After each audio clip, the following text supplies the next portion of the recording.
Students of science, I'm back, Dr. Moore. The summary that I'll be talking to you about right now is going to be on a lesson called Leveraging Your Motivational Factors. Now, in the previous lesson, we talked about passion. We talked about passion versus motivational factors. Now, as a reminder, passion is the love, the excitement to pursue a task, goal, or activity. And a motivational factor is that factor that's driving you to pursue a goal, a task, or activity. Now, in this particular lesson, anytime anything happens to you in life, I believe that understanding what that motivational factor or factors are can be leveraged to keep having you push through when you may reach that obstacle or challenge. For example, say you want to be a doctor. Right? You want to be a doctor, and you want to be a doctor because your grandmama says, I want a doctor in the family, and you like math and science. Right? Now, I had friends when I was going to college that when they were in medical school, I remember that third year, they were getting beat down in the clinics, working some 24-hour shifts, and they were saying to themselves, so why am I doing this again? And you may recall, okay, I'm doing that because my grandmama wants me to do that. Well, it may or may not be enough for you to push through, right? So understanding what your motivational factors can either allow you to make a decision and say, yes, I'm doing this because I really want to make a difference in life. I really want to be able to be significant because that motivational factor may be having benefits to society, or I want to be able to make discoveries that help people, or I want to be of service, or that motivational factor just isn't enough, and it just gives you an opportunity to say, okay, I think I want to tap out. So your rationale and the reasons why you do things, being conscious of those things, can allow you to move through life in a way with purpose and make decisions from clarity when you may face an obstacle or challenge. But at the end of the day, it's about understanding yourself and being prepared to move forward no matter what to win. Thank you.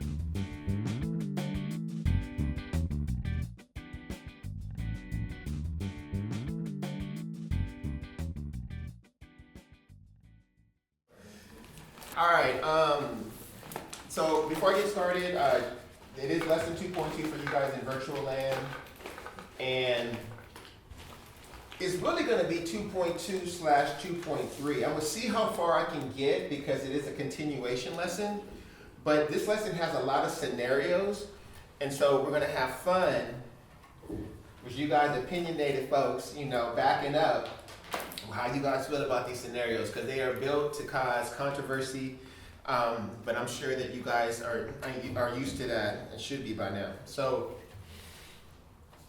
the title of this lesson is Leveraging Your Motivational Factors. Let me have Nature go ahead and read that quote for us real quick. Let's not forget that the little emotions are the great captains of our lives, and we obey them without realizing it. All right, what do you think he's saying with that quote?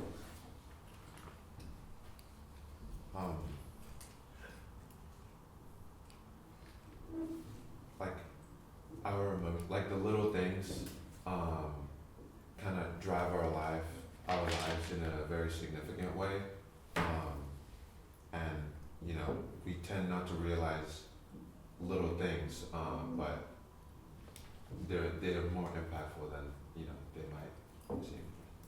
All right. Anybody else want to add anything, subtract anything from that?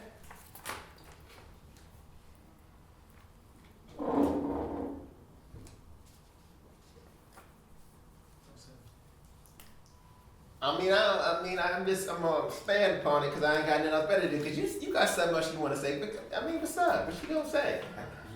You can also think about it in habits and your way of thinking, and if cultivating a general a good sense of how you see the world,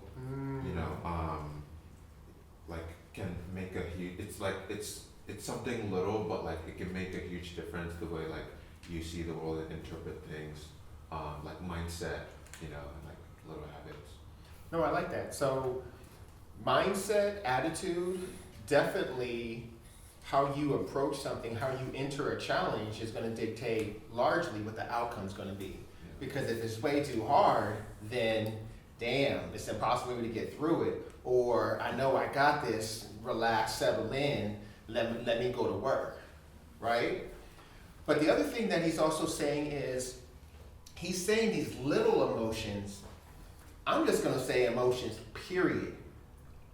They are the driving factor of what we end up doing. Like, there's a book that's borderline. The person who gave it to me says that they banned it in the United States. I mean, but he gave me a copy. He was a marketing guy. It's called The Charisma Factor. And what they did is they took individuals like JFK, Martin Luther King, Winston Churchill, Hitler, Ronald Reagan. They took all these leaders that were charismatic, but they all had different personalities, right? Some people were trying to use that to take over the world and woo, woo, woo, right? And they went through and they tried to figure out what was the common thing that they had in common. And the common thing they have in common is that charismatic leaders know how to manage other people's emotions.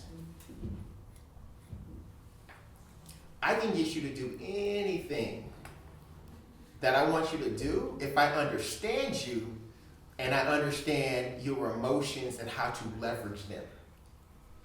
So some people use fear, right? There's a famous quote of this person that was, don't quote me on it because I'm paraphrasing right now, but I want to say he was around like early 1900th century, and he says, how do you get the poorest white person to vote against their interests, their best interests?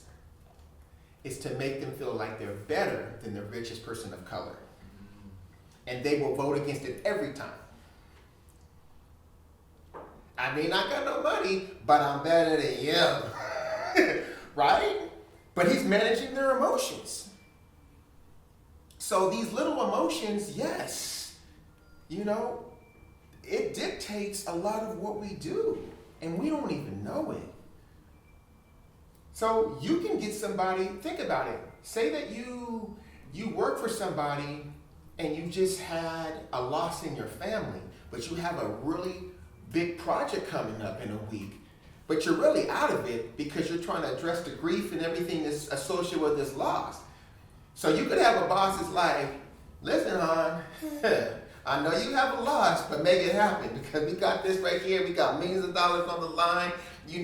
I need you to execute with your A game right now. Then deal with that later.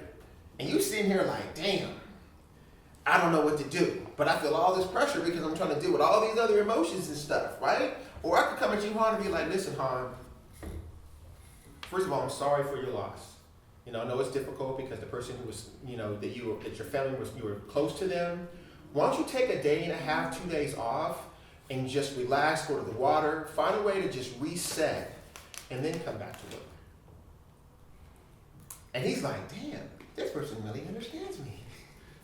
I'm gonna come back to work and work harder than you would if I said, bring your butt to work right now because I'm not playing. Go ahead.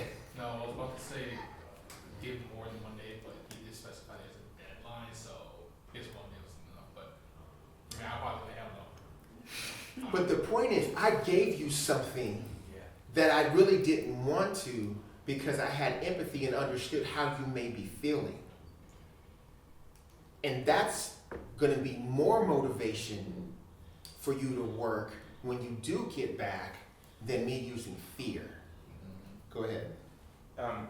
It's kind of manipulation that you're describing, and there's like also just that thing of like, okay, if someone goes through a significant loss, they should probably take like 2 weeks off, like minimum. But if you if that person especially is not anticipating a choice, and you make them think they get to take time off, it's kind of like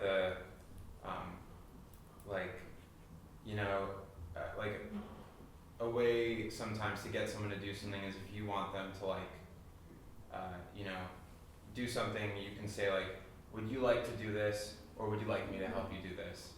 And it kind of can make them forget like they have the option to just not do it. So similarly, it's like, would you like to take off one day or like a day and a half, or just come back to work tomorrow?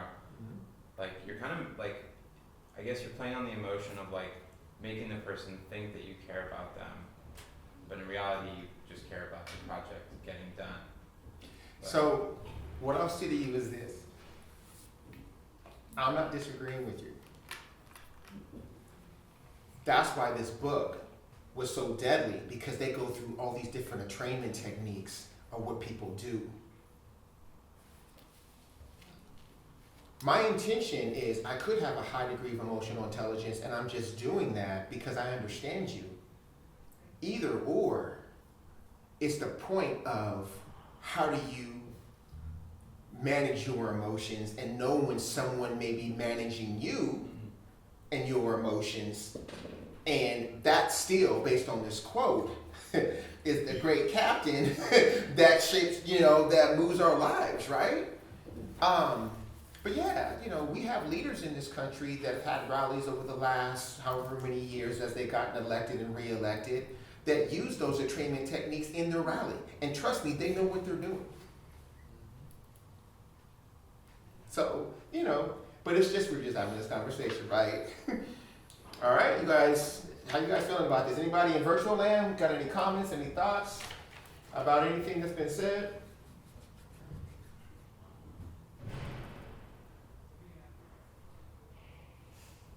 All right, we'll take that as a no. All right, so let's go. So this workshop is a playoff of the first workshop in the emotional self-awareness section on passion and motivation. And in that workshop, we talked about the difference between passion and motivation.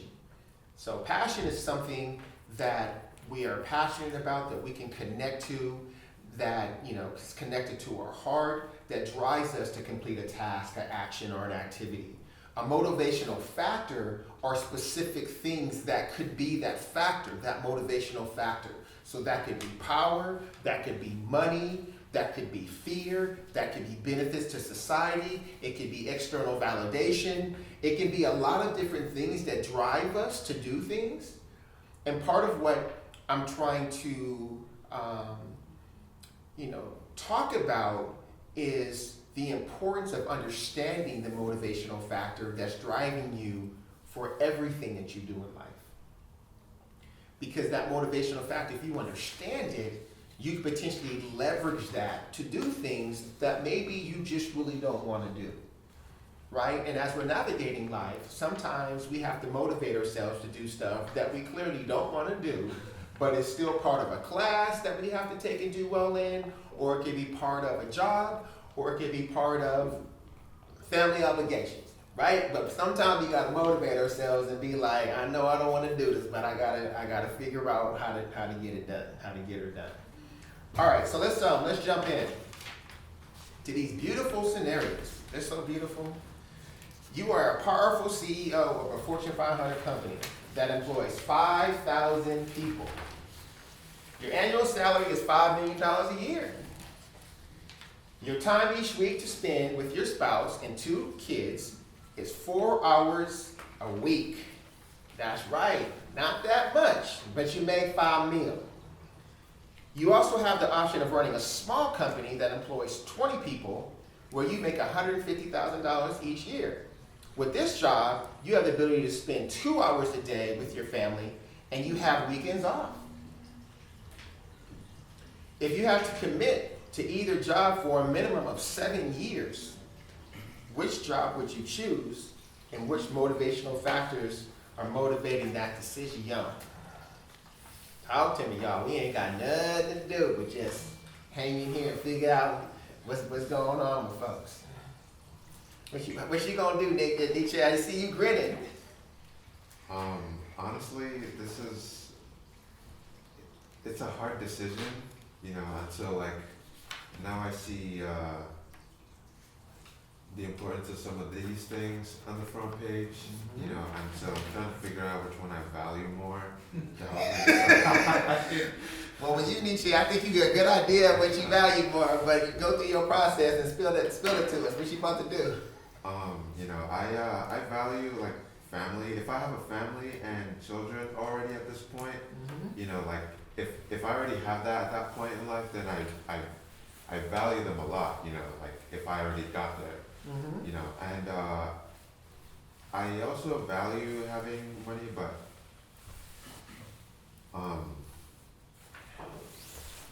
I also like I also like a life that there's something going on all the time. Like weekends off kind of seems very boring to me. I want to be doing something important even on the weekends. Even with kids, because they want to go play with daddy on the weekends. They want to go play baseball. I mean, talk to me, buddy. Obviously, if you value family, daddy. Take me to the park, daddy. Oh no, daddy, take me to the movies, daddy. There's plenty of things to do, but get to your decision though, Nietzsche, because you still, you know, figuring out what you about to do. Yeah, I wish there was a middle ground, but if I had to commit 7 years minimum, yeah, then I'll go with the 1,000, with the second one. 1,500? Yeah. Okay, because of family. The motivational is going to be spending time or being there for your family. Yeah. Okay, go ahead, Alexa. Mine was in a small company because it has one like keyword, 7 years. You also see you have 2 children, 4 hours per week. Even with a small company, you can do a little investments here and there. When your children are asleep, or you're doing something else, or they're, I don't know, in school or something, you can still make little adjustments, little investments here and there. Do a little bit more work here and there. 7 Not for years. the business though. The scenario is black and white on purpose. I'm boxing y'all in. For a small company, because at the end of the day, you're making a strong connection with your children and your spouse or whatever. And at the end of the day, that's going to be like very much important. Because you could have all this money, but if you don't have a connection with your children and your family, you're not going to be happy. Okay. Who's gonna take the money? By the show of hands, because I mean, like, all y'all acting like y'all are Mr. and Mrs. Family, this and that. Who's gonna take that money? Because it's $5 million, and the end of 7 years, that's $35 million, and then you can do a whole lot afterwards. I'm just saying. No, Nietzsche, you know. I already had an idea what you would do, but you rationalized it out. You know, the job is posed to you. What would you do? Wait, so I don't have the paper in front of me, but how old are the kids? Or do we That's do what They say children. That's what I always Children. They Okay. say children. I'll tell you right now, if it's like from 0 to 7, I would take the money because I think by the time they get 7, I'll have enough time to figure it out. But if you're telling me from like 7 to 14 or 14 to 21, I'm taking the small business for sure because their development is more important. So if it's from 0 to 7, because they're not gonna know daddy's Hey, only they'll be home alright. 2 days a week. They'll be good. Okay. Good. All right, you don't have children yet, but you're gonna realize when you do, that's not gonna be the case. That's not gonna be the case. They don't know when you're home and when you're not home. Yeah, it's the other way around. You're not gonna be able to see them fall. You're not gonna be able to see them do anything. I was thinking the 40 other way years is around. the most important development. They're gonna be like, what See, you? I thought 7 to 14 gentlemen because I remember as being a young kid to a teenager, I needed, at least personally for me, I needed my dad to like kind of guide me in the right direction, especially as a 13, 12-year-old in the hood, like trying to figure things out. I needed that father figure to say, hey bro, like this doing too much or you're not doing enough type of stuff. That's why I thought 7 to 14 would be a little more important. No, I agree. In my And I'm saying all of those years are important. well, yeah. Right? But, you know, if you're only there 2 days a week, you're not going to see your kids walk for the first time. You're not going to be able to see none of that, right? Because you're only 2 hours a week, right? You're going to be like, you know, Nanny and everybody else is going to see all that, right? You're not going to be able to go to none of the games. You're not going to be able to throw the ball around. You're going to be like, the 2 hours you're there, you may even be tired, right? So, You was arguing about taking the money then. Is there any reason to take the money? I mean, we gotta talk about it. Right there for my baseball game, Dad. I think like It's true though. Yeah. more information would be needed on the family situation, but a part of me says, like, the biggest thing to me would be what my family as a whole thought was best. And you could make an argument, if you make $5 million and you have a spouse, then your spouse might not have to work at all. And then you can make sure that your children have a parent present all the time. Maybe you aren't the one taking them to the game, but I also was kind of raised to think of sacrifice as a big part of family. Okay. And if you are going to You hear that, sacrifice being less present so that your children can have a parent around all the time. You see how you laid that out though, Joe? I also like being really busy. So there is no right or wrong answer, right? The thing about it is that as intellectuals that are smart, you can rationalize any decision. Any decision. It doesn't mean that it's the best decision or it's the worst decision, but you can definitely in your mind figure out a way to rationalize that much, right? And I agree. With $5 million, you got a nanny. You know, you got a whole bunch of stuff going on, and maybe you even live within the means of $500,000 a year of outgoing money, and you stack the rest. I mean, we can talk about strategies, but it's kind of more open on purpose because people have to kind of figure out how they want to live within those parameters. If that was the case, based on what motivates you. And that's what I want you guys to focus on, is that these scenarios are really about understanding who you are and what you would do if you were in this situation. Because you may be put into a situation like this. Right? You guys are folks that are studying math and science. You guys have brilliant minds. Some folks are initiators and they're motivated, they're ambitious. So you may start your own company. And trust me, if you start a new startup company, you're gonna have to learn how to do everything because everything is on you. That's raising the money, that's making sure your service or your product is out. It's all those things. You have to kind of work. But I like what was said in regards to who is your partner. And can your partner assist with making life a lot easier for the family because they can handle more if that's the decision that you make. All right, anybody else in virtual land? You guys got any thoughts, any comments? I personally prefer to choose running a small company because I have more my personal time to accompany my family. And the more important is I have time to enjoy my life instead of just working all the time. If I have $5 million a year, but I only have like 4 hours a week, I even don't have time to spend that money and just working all the time. Yeah, no, it's I personally made a decision when my kids were young not to take on too much because I wanted to be there for them. And they're teenagers now, and I got a couple more years of being the cool dad, and then they're gonna be like, get the hell away from me, and then I'm gonna go ahead and turn up and do the other stuff that I want to do. But I'm just saying it was important to me when they were young to be like, okay, I can go to karate practice, where I can do such, I can swoop you out from school and do X, Y, and Z. We can go get some boba. Like those things were important to me when they were young. But I know that that time frame is precious, and it's also short in a lot of ways. It goes by fast, and then it's like, damn, I miss potentially some quality time and some special moments that I can't get back. Oh, Aaron had a comment. All right, go ahead. Oh, Ron, you had a comment, I think, right? Oh yeah. I was gonna say like I think I saw this type of scenario somewhere in the movie where it was a mother and then before she got the kid, she was building her own career and she has a really great career.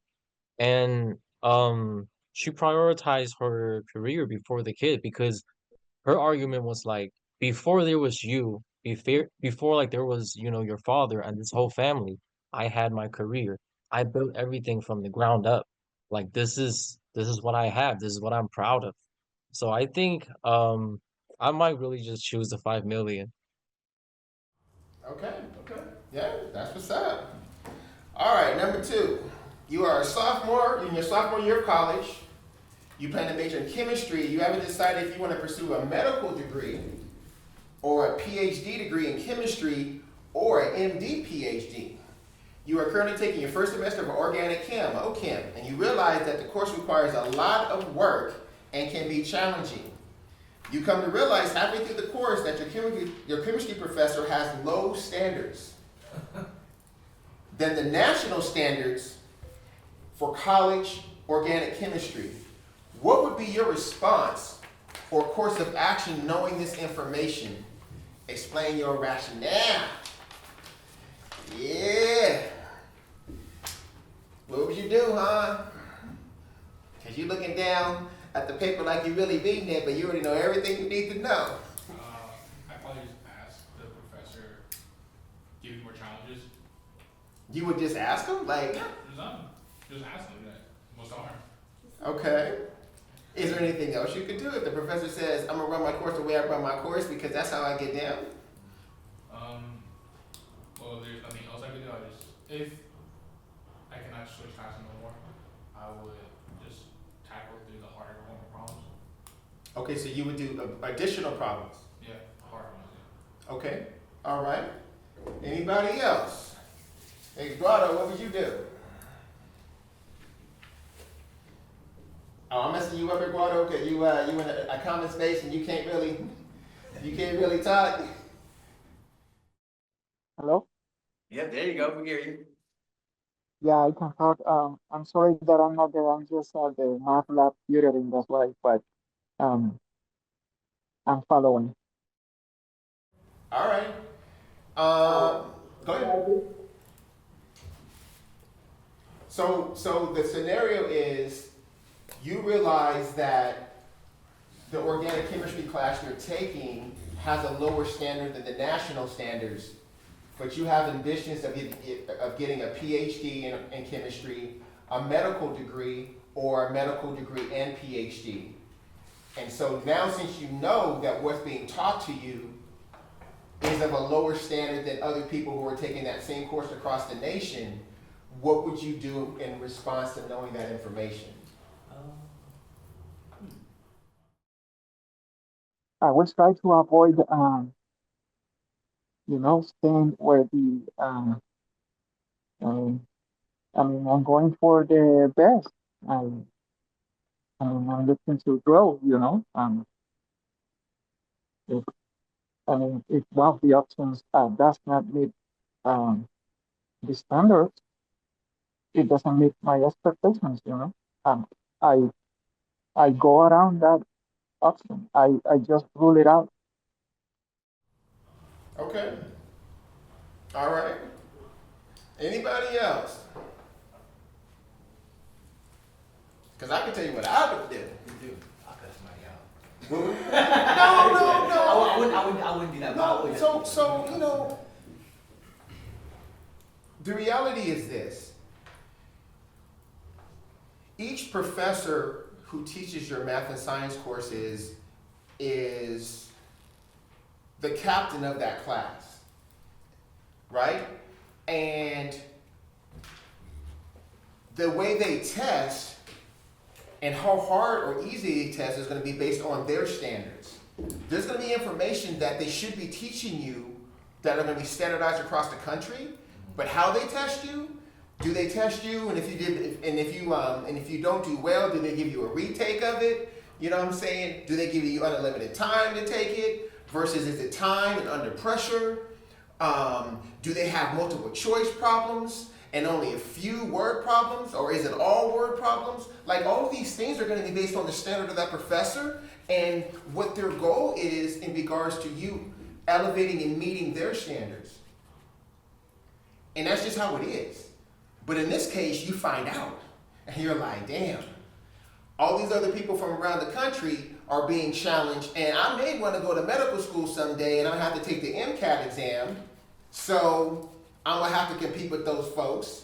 Or I may have to go to grad school one day and I want to go to a university in the top 10, ranked top 10 in the country.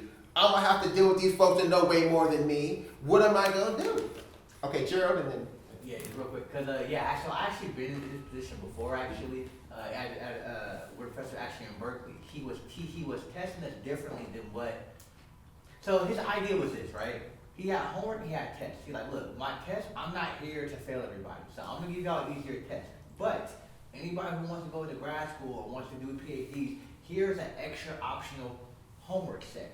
if you actually really want to do good, this is what you have to do if you really want to learn it. And so I guess that's kind of my position. I was being joking around when I said I'll cut somebody out, but the idea is this, right? It's different from you being tested and then actually learning something else. So if you have if you're teaching towards a test, towards some type of standard, right? You have to go over that material. Once you don't go over that material, I feel like now I have grounds to go to the dean and say, hey, you've been paid to do a job. I'm paying tuition to get a service, and the service is not being met to any expectation, not to the standards of the actual national standards of testing. I would have an argument for that. But it's different from saying, hey, I told you the information, I gave you the formulas and theorems, you can choose to deep dive and learn that stuff more, but I'm not gonna put it on the final. That's a different argument, and that's a different concept, and you're right. At that point, that's up to the teacher, that's up to their discretion, and I have no ground for like any legal action in that regard. So that's kind of my answer with that. I had that issue before with the teacher. All right. No, we have Yeah, you're next. I have two perspectives. Initially, I would say this sounds great because it's a notoriously hard class, so I can get a good grade, and then there's a lot of resources online. I could find another professor and just say, like, hey, I'd like to be challenged. Can you give me a problem to think about? So you can still challenge yourself and get a good grade. On the flip side, sometimes professors make their classes so easy. If you're interested in going like deeper, then you have to unlearn, like in anatomy right now, we just learned about different types of neurons, and we called one type of neuron as like, we're just calling it a unipolar neuron. But in another class's textbook, it has a section where it says, well, actually there's pseudo-unipolar and true unipolar. And then because I was reading that, now I was like, okay, all of a sudden, if I'm looking at our test, I'm gonna have to unlearn the extra information I went to go deeper to be successful. And I think, like, I never think you should have to unlearn just to do well on the test. That's crazy. All right, I hear you. Wow. I hear you. My counter for the latter point is you're going to constantly going to be challenged to be able to identify wrong information and replace it with accurate information for the rest of your life. Sure. No, it's just that's the case, right? As we evolve, as we learn more, and it's just that's a good muscle though. But I mean, that's a good example of you having to be able to distinguish between knowledge that you have. But that's going to be the case. All right, go ahead. Go ahead, Norma. I wanted to say, this is an amazing question, and I have more to say about this. Like, for example, applying this to myself, as you mentioned before, uh, well, the teacher is the captain of. I mean, is I mean, uh, he is in charge, and you're not really gonna modify the way they perform their duties. Then it's certainly amazing to know that one of the options that you consider does not meet expectations, standards, stuff like that. But also, that could be just an opinion. I don't know if you're asking the question subjectively, because that could be an opinion. Maybe it does meet the standards, and most people think it doesn't. And I'm telling this because it's curious that I'm just thinking about what I've been through, especially, last semester, this one, and sometimes you just hear that some teachers do not meet standards, and they definitely meet it and go beyond. And sometimes you uh, hear that some teachers will uh, be brilliant and their performance is really poor. Then in that case, also, I wanted to say that based on what we talked before, sometimes people say, "Hey, okay, you're going to Berkeley? Oh, but just think about it. Teachers in there are so focused on research and some other activities that maybe their performance, their classes are not what you will expect. Then at the end of the day, it will be awesome to have great teachers all the journey, but sometimes, I mean, it doesn't happen, and you just have to adapt to what you have. Of course, I understand that having such information before you take that path is helpful, but the number one question will be, is the information you get true, or it might not be? Then this is a topic, it's interesting, but um, at this point, I think um, I would just adjust to what we got. I would say it is what it is, you know. No, I mean, If it's in my way, I know it's in my way, you know. everyone's bringing up a good points, and what I'll say to you is how you respond to this scenario is going to be based on what's motivating you, right? What's motivating you to be the best version of who you want to be moving forward. So, to that, and this is kind of also to answer, Gerald's scenario too.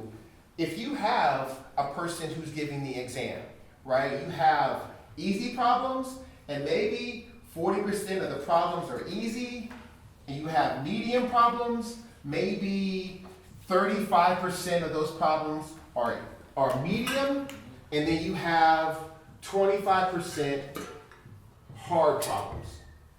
So if you get all the medium and easy ones, you're already at 75%, right? You get 10% of the hard ones, you're at 85, right? So that could be the national standard, or it could be inflated. Because you could have a different professor, maybe I'm the professor, and I go 20% easy, and I go 30% medium, and I go 50% hard. So you'll get a 50 on my test if you get all the easy and mediums. It's not that I just have a higher standard for what I want you to know. And I want you to get the problems that require you to make multiple steps and connections that are in the back of the book that most people get to, and then they go to the professor and they say, "Professor, can you show me how to do this?" And they really don't know what the professor's saying, so then they use their memory and then use their pattern recognition game. Like, if I see anything like this, I'm just going to regurgitate what they say, but you don't really understand the concepts. I'm that professor that's like, you're still not going to get that problem right, because I'm going to do the two-step twist on you, make it look different, and be like, "What's up?" Because that's my standard.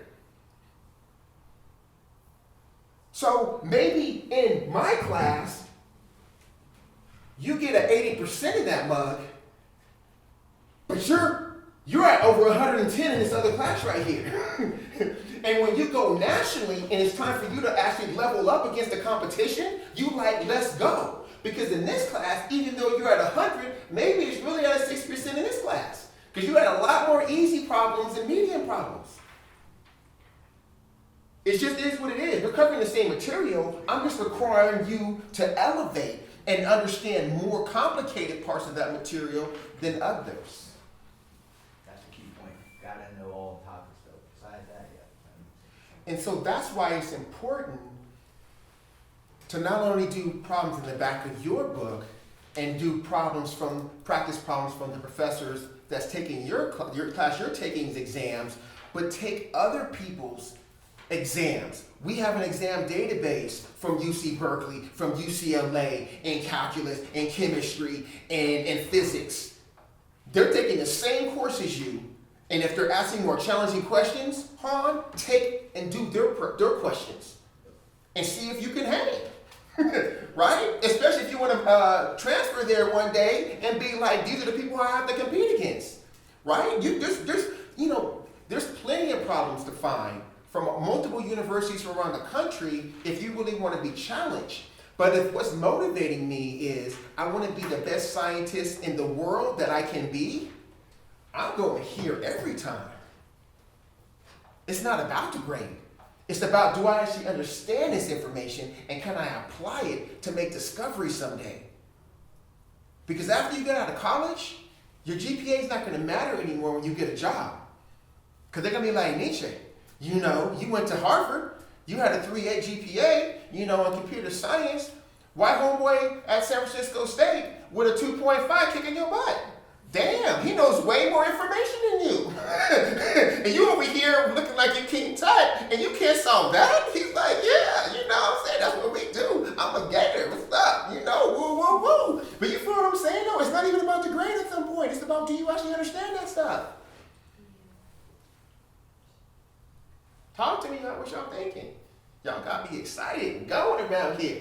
I know some of them thinking like, it is about the grade. How am I going to transfer overseas? You're right, that is true. It's a mixture of both. It's about the grade and the actual learning. Go ahead. This is bringing up some emotions. Okay. This semester. I'm first of all someone who studies a lot easier if I can find something interesting related to the topic. Mm-hmm. Dive deep enough on that I learn what my class wants me to know. Mm-hmm. And I had a topic that I was really interested in class, and I was doing well in the class, so I didn't need to go back and review. And I went to my professor and said, you know, I saw future down the road we're going to get to this topic. I'd really love to talk a little bit about it now. And he basically said you know, like we'll get to that. You know, right now we're just covering this and I have the same response. yeah. And I don't know about in your class was it the easier or the harder? It was much easier. Same. And that's why they didn't want to like see it now. I guess they were kind of on it. We'll see it later. We don't have to talk about it now. That was Yeah. a serious one. We don't have to talk about it now. He said. So, but I guess what it comes down to though is, you know that the way you learn the best is looking for real life applications of the concepts you're learning and then applying that to the information you're learning. And I would say that's a blessing that you know that about yourself. A lot of people, they don't know that and they don't do that. And you're actually being proactive of doing that. Very similar to how I was when I was learning.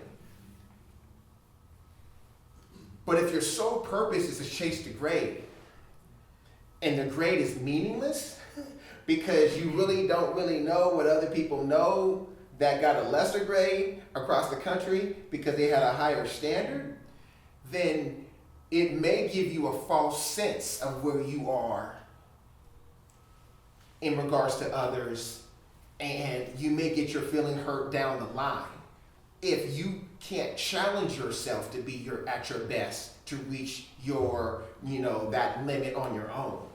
It's always externally my standard of that makes me happy is this professor standard, not my internal standard.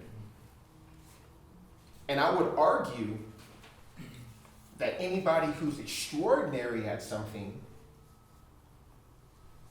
probably has an internal standard, right? You can take the greats, you can take the Jordans, you can take the Tiger Woods, you can take, Jordan's at the very top of his game, for the folks who may know a little bit about him, and he went back and redid his three-point shot. He was the best basketball player in the world. He went back and did his three-point shot. Tiger Woods was the best golfer in the world at the time, and he went back and redid his swing. Right? If you're talking to Picasso, you're talking to Beethoven, they're not actually making music or making drawings and then going on social media saying, how many likes do I get? Should I publish this? It's something internal to them, that this music feels right, that each one of these strokes of this paintbrush, and at the end, it's done. It's not something that they're like, I'm looking to somebody outside of me to validate if this is great or not. Think about it. So, how far you go is going to be primarily determined with, one, your environment and who's around you, potentially operating at a high level, and then how far you push yourself when you get to that edge. to get to the other side of that and realize you can do even more. You have to do that. No one else can do it for you.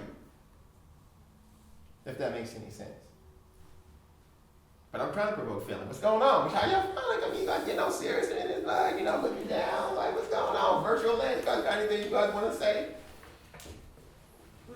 All right. Because that's what we doing. All right. So number 3. You're a brilliant scientist who is a professor at a state university where there are many disadvantaged students who have a thirst for science, but haven't been exposed to a high caliber of science. From the population of students that you teach, 95% of the students would benefit from your knowledge and information. You also have the option of teaching at an Ivy League university, where you have more resources for your research, and given the large number of high caliber scientists, 30% of the students would benefit from your teaching. At which university would you teach? And what factors will go into that decision? What you thinking, Sam? I personally think I would choose to teach the school I can, more students can benefit from me. That's a 95% of students who benefit from it. Because for the students, they are in the, let me see, in the Ivy University, they have the ability to learn by themselves. But for the other school, 95% students can benefit from it. They might need my teaching to let them master the knowledge they don't know before. So I think that's the important for the teaching. Okay. Who else? What you thinking, Alexa? Well, I chose the Ivy League University. Okay. Because first of all, there are more teachers. Second of all, if I benefit from my research, which could benefit civil society, I could probably even go back with those disadvantaged students anywhere. Probably have like a big, room for people. Probably teach a lot of students, 100 students, who never knows. I could give them more knowledge of what I already learned. Okay. So it's about the research for you. You're trying to make sure you discover the cure for cancer and something else that affects people. And you can maybe affect these other students on the CCSF, right? On the side. Not your main course because you at the Ivies, but you can figure out a way to maybe go back and reach out to them every month, or they can get your trickle down knowledge. I could even have a course on Zoom, you never know. No, I mean, again, there's no right or wrong, right? That's why I wanted that, because it's the truth. Okay. I feel you. I actually went for that. All right, but hold on. What you thinking? Oh, I was with her. That was what I was thinking in the first place. She said that. She took the words out of my mouth. Okay, all right. How you feeling? So let's say both schools have 30,000 students. 5% of that is still a lot. Can't do the math in my head, but that's a lot of students.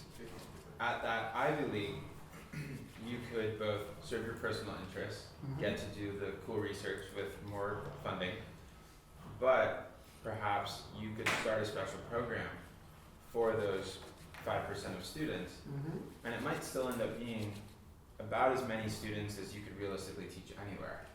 So you're helping the same amount of students, because even if you're teaching at a small university with less resources, at the end of the day, you can't teach a class with the entire university. There's no room big enough. So you can, selfishly serve your personal interest, but for that 5% that's perhaps struggling even more because they're against all these people that are already at an advantage, you can help elevate them. No, I mean, so again, each person has to go within themselves, hopefully, and figure out what's right for them. And there's no judgment in this space. There's no right or wrong, because you may be faced with decisions like this. I can sit here and tell you that when I was finishing graduate school at UCSF, I was at the very forefront of stem cell biology. Some of the genes that I discovered, played a role in infertility, and they played a role early on in embryonic stem cells. And I was working with mice, and across the country, as I was finishing grad school, everybody's starting these new regenerative medicines or stem cell biology departments. Most people who had done research on that before were doing it in flies and worms. No, I did mine in mice and in human. So right out of grad school, I could have went to a Research One institution, an Ivy League school, as a new assistant professor. Right? I mean, I'm just saying that my advisor was like, I can write that letter for you. They're trying to fill these positions now, and I know you have a brilliant mind. But at the same time, as I was finishing grad school, I started a nonprofit organization to try to get more students of color to go into STEM-related careers, and it's something that felt good to me. So I had to ask myself, and again, this is real spit. I said, at the very end of my life, if I have 200 or 250 publications, that's the whole body of knowledge, how would I feel about myself? Or if I had 200, 250 people that look like me that decided to get PhDs and they had those publications, how would I feel about myself? And for me, it meant more to have other people do it than it meant for me to do it. And then I get a chance to fulfill part of that at the community college with the people that I get a chance to engage here. But that was my choice. There is no right or wrong, right?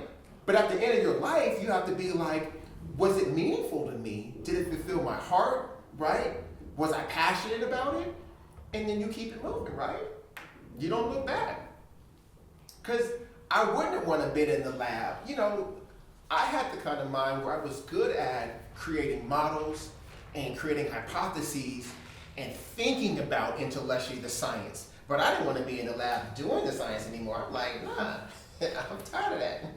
And if I was a new assistant professor, I was going to have to do that for a while until I got people in my lab trained enough to do the work for me, right? And you work a lot of hours. And I was like, I think I'm good. I think it depends a lot on what you like and what you're doing when you're about to graduate, because you already had the organization.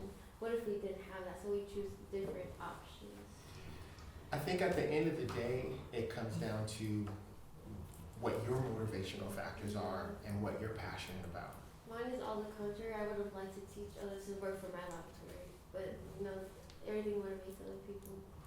And my highest hope is that you have the ability to do that at the highest level that makes your heart, makes your heart happy, right? You know what I'm saying? So it's I don't have there is no right or wrong. Each person is different. Each person has a different purpose in life, and your goal is to identify what that is and hopefully fulfill it. And if you fulfill it, you're going to be the happiest that you could ever be if that's the thing that you're passionate about and you love to do each day for free, right? Like that's kind of part of the goal, hopefully, that people as you navigate life. But if you're really smart and there's a lot of things you could do and be good at it, then sometimes it takes a lot more soul searching to figure out what you really want to do, because there's a lot of things you could do if you wanted to. It's not a bad problem to have if you know yourself and you're able to follow the breadcrumbs of your passion and find your way there. It is harder if you really don't know yourself. You're like, oh, I'm going to do this for the money, I'm going to do this for the prestige. I mean, like, you could do all these different things, but does it really make you happy? And there's plenty of people that I know that I'm friends with that make a whole lot of money that are miserable. I mean, they make good money, but they're miserable. But it's fine. That's the path they chose. And then once they then go along that path, then you have enough courage to then change that path when you get used to this lifestyle and this amount of money. And I mean, it's all these other decisions that folks gotta, but at the end of the day, that's their life, and I wish them well, right?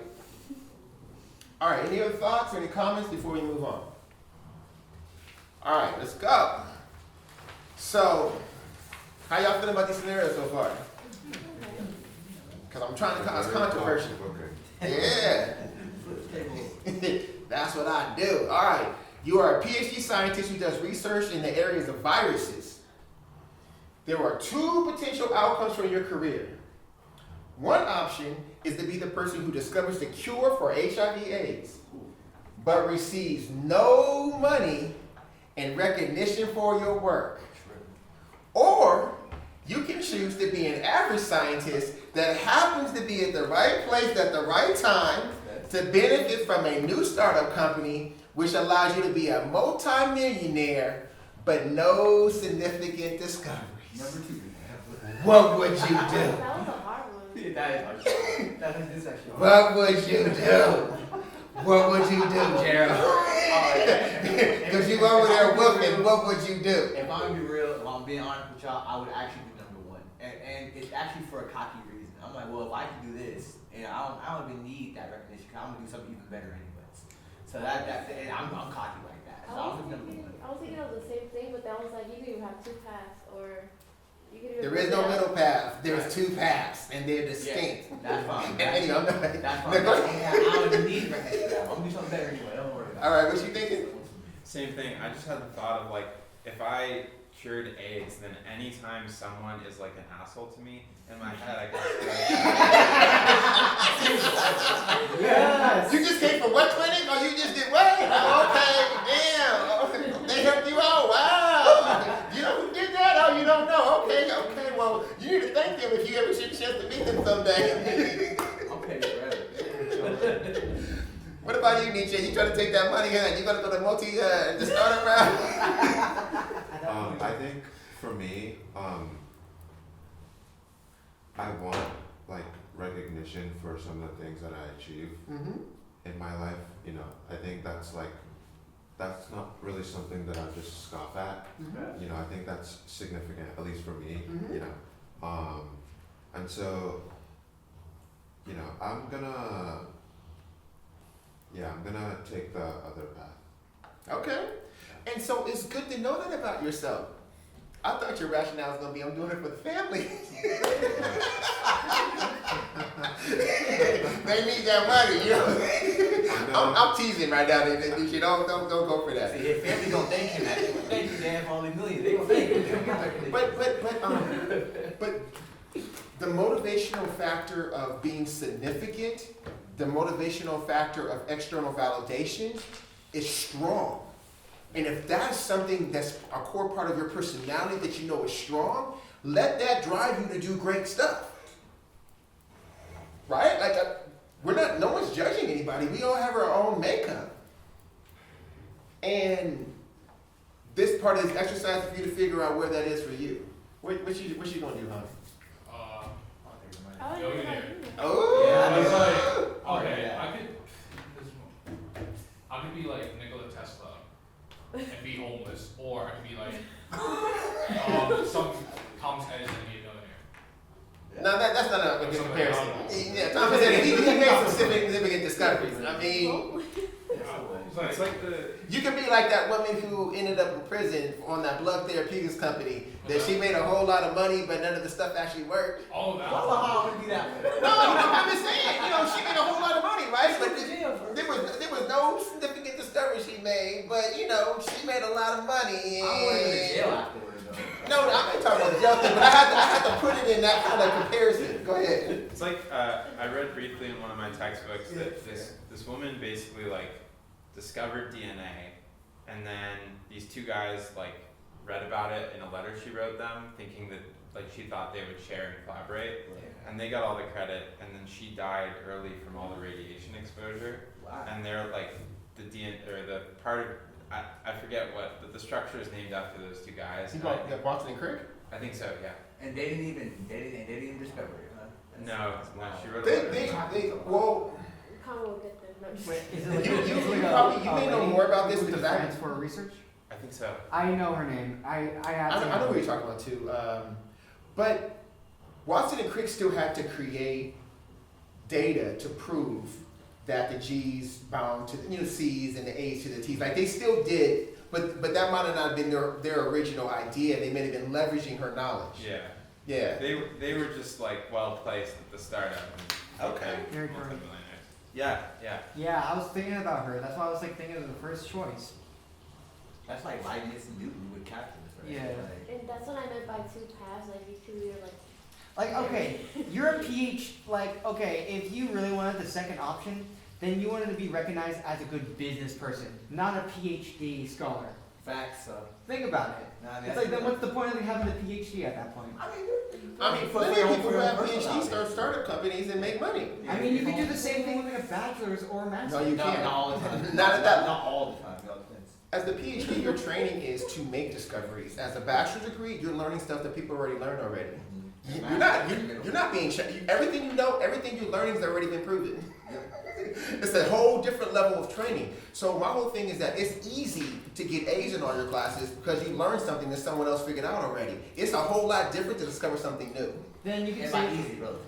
No, I'm just saying that it's a whole nother level. Well, yeah, there was actually there was a discussion about like how smartphones were created. They were actually, it was already ahead of its time during like World War II, and eventually it started to pick up where Steve Jobs found that idea and created like the iPhone.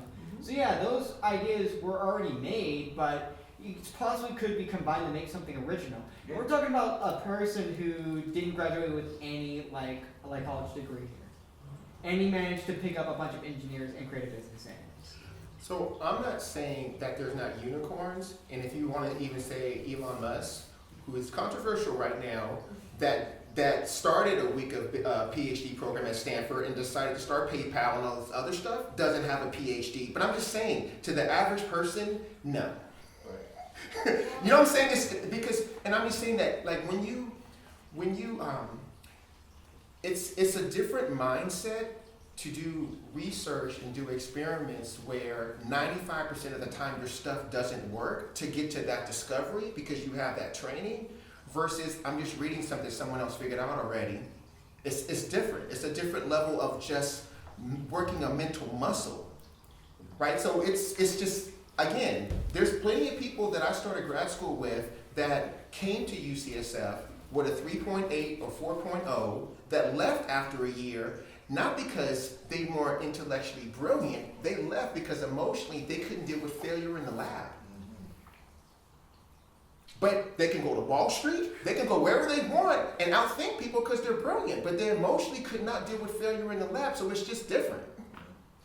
Yeah, I was just thinking like of the second option. It doesn't seem like you're doing like as much effort as like a PhD rather than actually finding a cure for like HIV and AIDS. I feel like that's like kind of like the real like purpose for like PhDs to make those like further discoveries. And yeah, PhD like a person could start a business, but you know I did recognize other people who start businesses and startups without like a PhD, if not a bachelor's or master's. No, I mean, and again, I'm not, all I'm saying is that the more you go into technical fields where people are specialized, like they're the ones that are reading those research articles every week. They're the ones that are like at the very top of, you know, those are the ones that make those kind of discoveries versus someone who has a bachelor's degree but hasn't been trained and maybe doesn't even put in 16 or 18 hours a day. These folks that are just really like, the top people from around the country are coming there doing seminars every day. Like it's just a different environment, an intellectual, academic environment that's in the top, 10 in this country. But all that to say is that no, you could have a master's degree and you could have a bachelor's degree and you can still start a company. Period. Full stop. I don't know, but I just feel that HIV and AIDS because if I have the knowledge and like probably smartness to actually find a cure, even if I get no recognition, I could probably be a billionaire. Right. Like, Doing something else. yeah. And I agree because what's more important than the money is internal power, right? Like if you know you have a mental muscle and you think differently than everybody else and you can actually create and manifest, then it doesn't have to be this one thing because you're open, tapped into the source and you can do a whole lot with that. Exactly. That doesn't even matter. If I get no recognition, what if I just make something better? But what I'm also saying is at the same time is that if you have 10 drug candidates and they all have the same profile of looking good, maybe one of them makes it through to the end. Some of that is just luck. And I'm just saying that like it's just one of those things where like we really don't know all the pathways this drug does and what it does. You know what I'm saying? Like, and we can say that we think it does this and this and that, and then you get it so far and it don't work no more, or it has side effects. It's just some of it is kind of luck. All right. How y'all feeling? Great. I'm so positive about it. All right, folks from virtual land, you guys feeling all right? All right, because I'm about to ask you guys some questions Wait, next. hold on, real quick though. What's your what's your choice? Yeah, it's just HIV cure or you want that money? I'll give them one.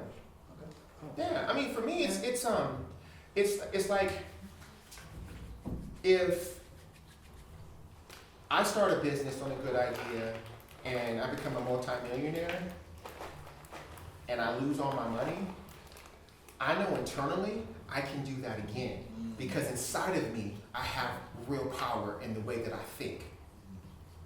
Versus I started with multi-million dollars and I'm really feeling like I'm a fraud and I'm trying to like do all the things I can do to keep it. I'm not doing any risk. I haven't, mom and daddy got me to this Ivy League school because they made a donation and I got the degree, but I kind of partied along the way and joined some fraternities and sororities, but I got a title. But if I lose my money, I can't make that money back because I really don't have skills like the other person who actually worked their way through and built it up and has real skills. And so that's the beauty of studying math and science is that in a lot of other disciplines, you can have a photographic memory. You can have a good pattern recognition game and go far. But in science, if you don't have self-integrity and honesty around what you know and what you really don't know, if you can't conceptualize those concepts and make them personal to you, then you're going to get your feelings hurt because you're not going to be able to deliver on problem solving and creating with the information that you have. Right? And in our discipline, having a photographic memory with the internet is not that impressive. I can look that up online. But can you make unique connections conceptually? Oh, you can't? Then that's what's up. So, no, I would go number one. But that's my rationale. Because you have to believe in here and here. I'm trying to listen to them. No, I'm just kidding. But again, there is no right or wrong, right? It's just you figure out what's right for you. Go ahead. Can I throw a wrench into it? Yeah, please. I feel like there's some situations where if you kind of look at making the millions as if you change that slightly, so maybe you're making millions because you're working for a company that profits off something bad. Mm-hmm. There are some disciplines, for example, a lot of the companies that create these drugs that can cure people's illnesses are also these huge multi-billion-dollar corporations that do some pretty bad shit. So then there's the challenge of I guess I'm thinking the related question of would you choose to cure HIV if that meant you had to work for a company that you knew was then going to charge for that drug at $100,000 a pop? That's interesting. I don't know. I guess what I would say is that your actions have to be driven by your ethics, your morals, and your passion. And each person has to figure out, what that means to them. At the end of the day, it does take billions of dollars to take a drug from someone synthesizing it in the lab to it making it through phase 3 or 4 clinical trials to actually being, marketed. It's not free, right? It takes a lot of money. And I'm not saying what price that person decides to actually put on that. Each company and corporation has to kind of do that on their own. But if my driving force is I want to cure people and I don't have the power to make those decisions from what the shareholders or the CEO is making, I'm just going to focus on my lane and what that means to me. But yeah, it's definitely things that you kind of have to think about along the way. You maybe to say, I don't want to work for a big corporation. I'm going to start my own, and that's going to be my life work, right?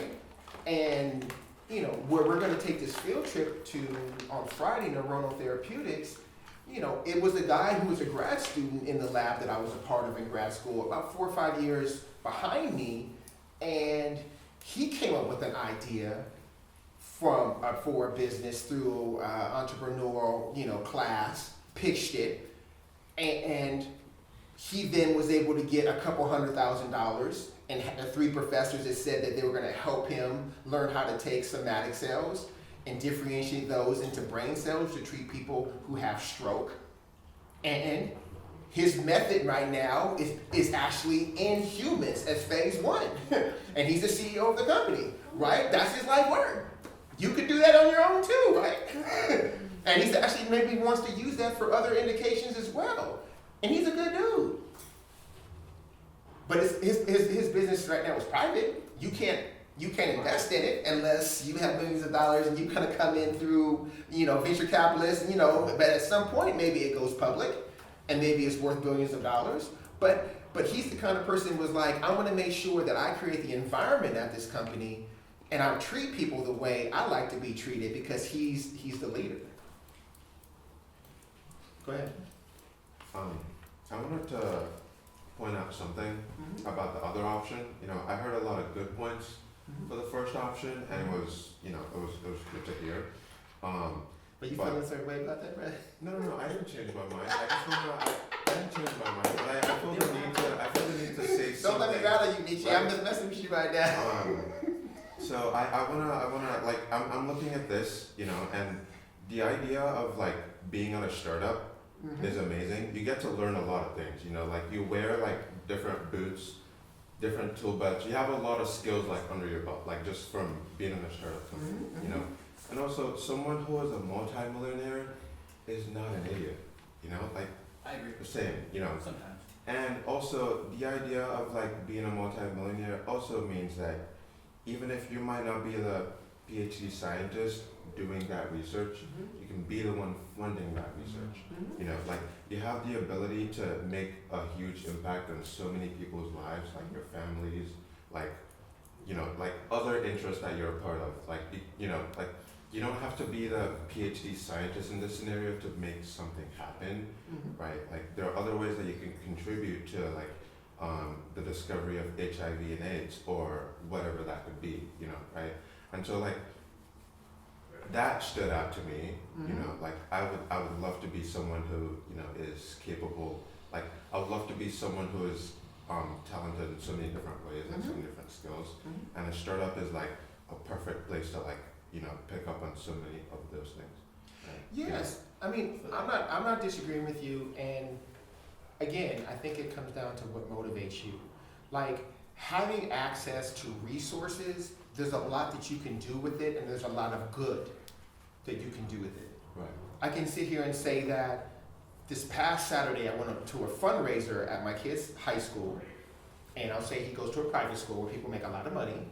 And if I told you how much that someone paid for a 3-foot cake, 3 feet in length, maybe about 8 inches in width, guess how much someone paid for, and it's 7 layers, for that cake? Take a wild guess. Couple thousand. 5,000. More than that. What? Jeez. 10,000? More than that. 100,000. No. $15,000. Just for cake. So I'm not saying, so obviously it must be a thing with that school because they cut the cake up and they gave it to everybody who was at the fundraiser. It must be a thing. But think about it. To donate that amount of money for a cake, they probably have millions of dollars in the bank. They were gonna probably make that donation anyway, and they could have fun with it because they have money. That's my point. You can still have resources and money and do good things with it if you want to, if that's what motivates you, right? So no, I'm not, there is no right or wrong. Don't think that I'm taking one side or the other outside of what motivates me in that situation. And I don't have no judgment because again, in a perfect world, you want to have it all, right? And I'm not even saying you can't have it all.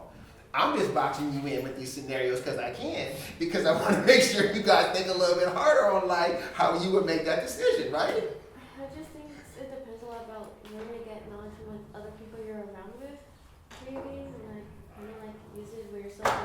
Like try not to listen a lot to like negative them for criticism though, which is a good thing. But if they're not for criticism, like good criticism, don't listen to them.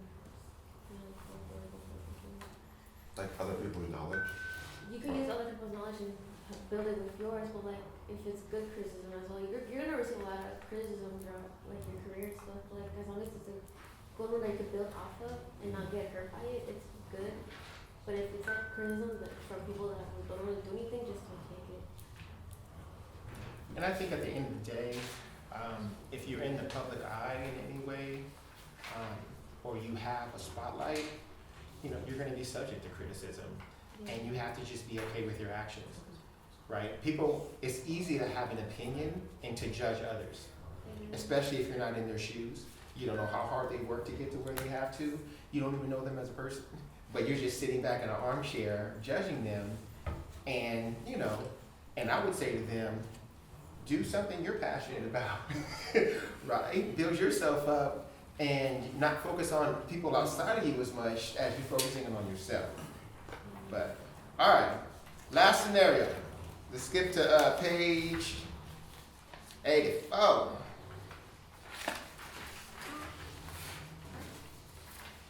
Leveraging your motivational factors. You have graduated from college. You have a degree in economics. You have started a new job as an analyst at a bank. The economy is in a recession. Ooh. And the only reason you received that job, that highly competitive job that you are really not qualified for, is because your father knows the president of the bank. You realize quickly that you are over your head. Your manager, who doesn't really like you because she knows how you got the job, wants you to analyze some new data and present your analysis to the members of your team. You haven't had the opportunity to develop a strong relationship, or you haven't had the opportunity to develop strong presentation skills yet, but realize that your image in the company and the opinions of your colleagues rest on this presentation. What do you do in this situation? Huh? Just practice. Just practice, and in case I kind of mess up, I'll just say, "Oh yeah, my bad." You gotta set up the scenario for me. I mean, are you just practicing in front of your cat? I mean, I'm just saying, like, what you gonna do? Or in front of friends if they're willing to lend a hand. I mean, are you gonna be strategic about it? You're gonna practice in front of your friends that have a background in economics? You're just gonna talk to some people who just look at you and nod their head and be like, yeah, that sounded good, but that's not gonna be the audience that you actually have to present in front of. I want you to think about that, Mughan, and be like, how would you set that up to win at the highest level of what winning could be? I have to think about it. All right. Anybody in virtual land?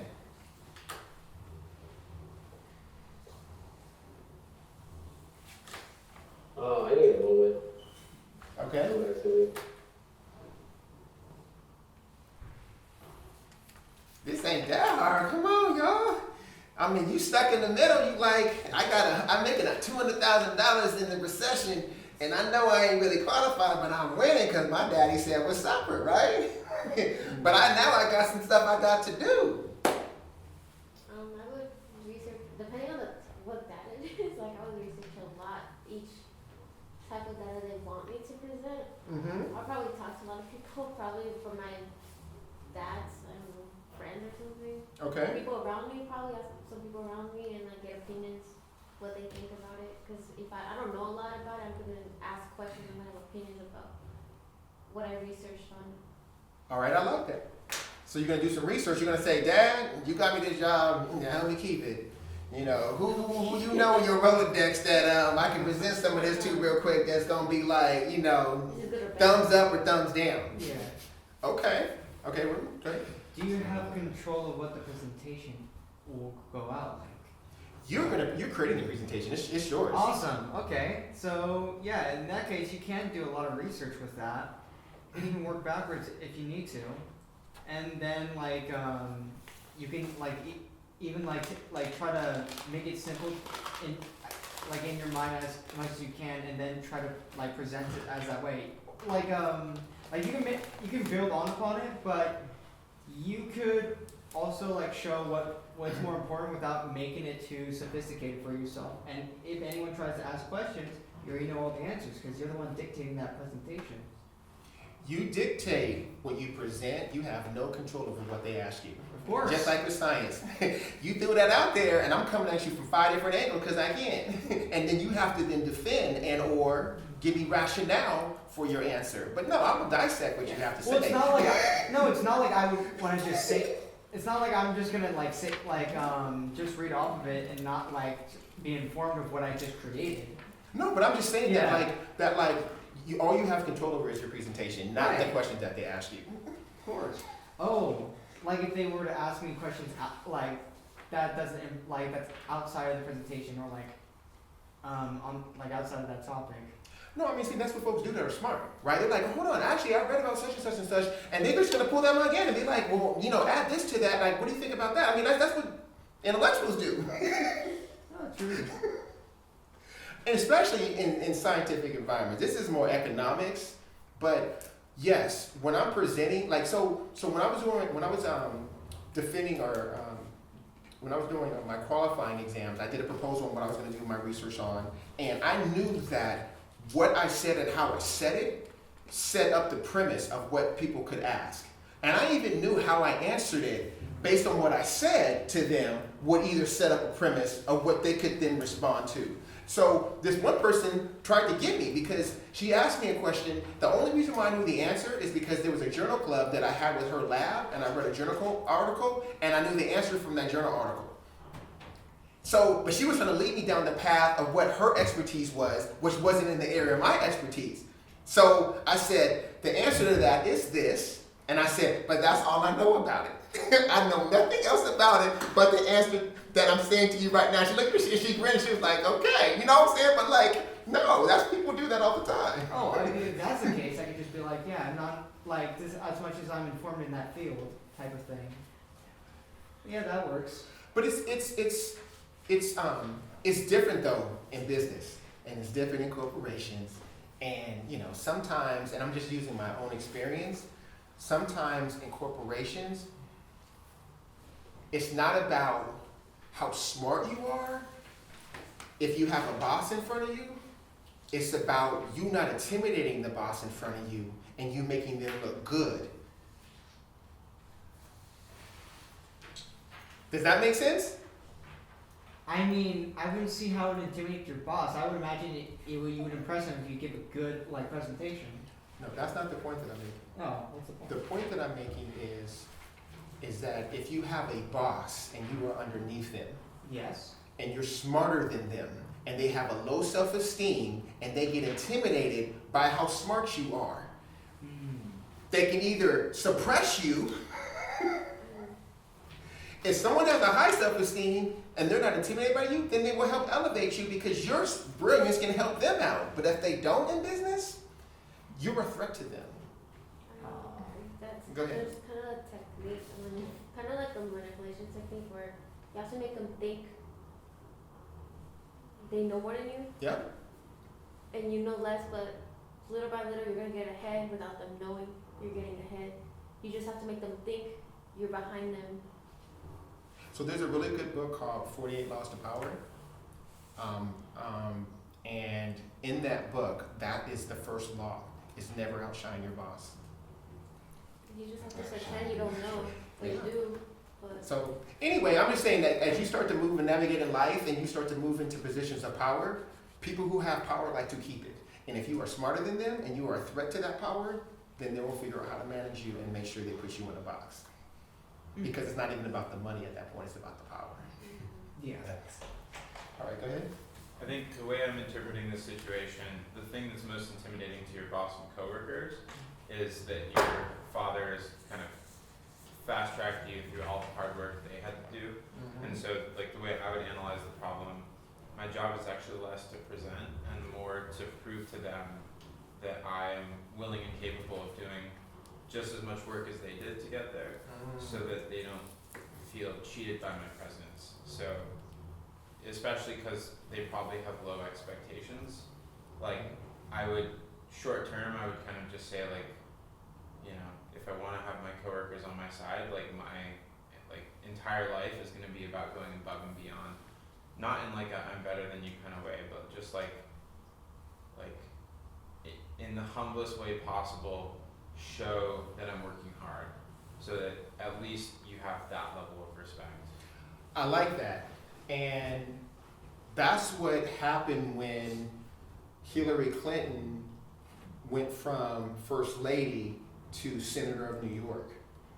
And she got to the Senate and she outworked those other senators. And they respected her, not because she's smart, because she's definitely smart. They respected her because she put the work in.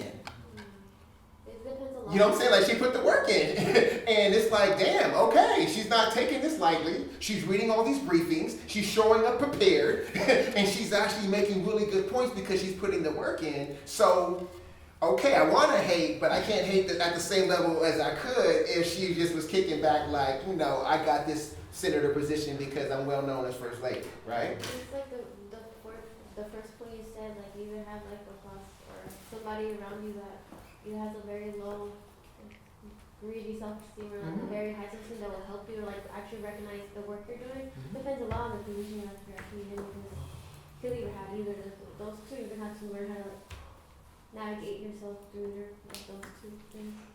No, I mean, it's true. And so that's, some of this is really like, when you're put in situations in life, you have to ask yourself, I know I'm here, maybe I belong, maybe I shouldn't be here, but what's gonna motivate me to make sure I can stay here and I can contribute in any way that my mind is capable of, right?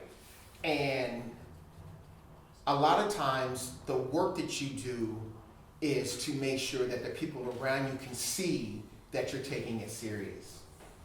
And the last example I will say is that when I got my first job doing research in a chemistry lab at Berkeley, I did research during the school year, but during the summer, I had a project that I can do full time. And the grad student that I work with said, well, Fred, you know, I tend to put in 60 plus hours a week. How many hours a week, you know, do you want to put in? And I basically said, when you get here, I'm here, and when you go home, that's when I'm going home. And he looked at me, he was like, damn, I was like, that's what's up. And I just let him know, I'm not playing, let's go.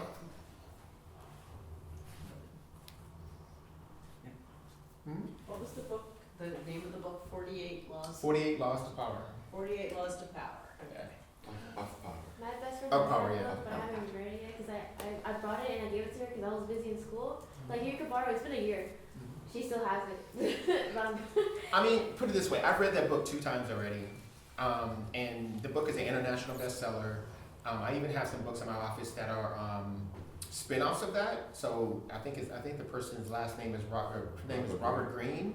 But when they go through these laws, they'll give history, you know, Chinese dynasty, third dynasty, this and that, and they'll give transgressions of the law, and they'll give, you know, the opposite side of what happened to that law with extreme detail and examples.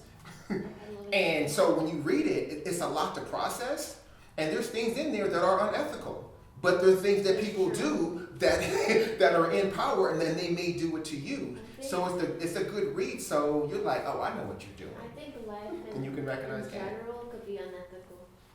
A lot of things in life could be unethical, but we don't want it to, but it's like that. So. Hoping that things are gonna be better. All right, so we're gonna go ahead and close out, but please, if you could, please take the survey online for lesson 2.2, and yeah, I think you guys had some really good discussion today, but hopefully you learned some things from it. So, thank you. Woo.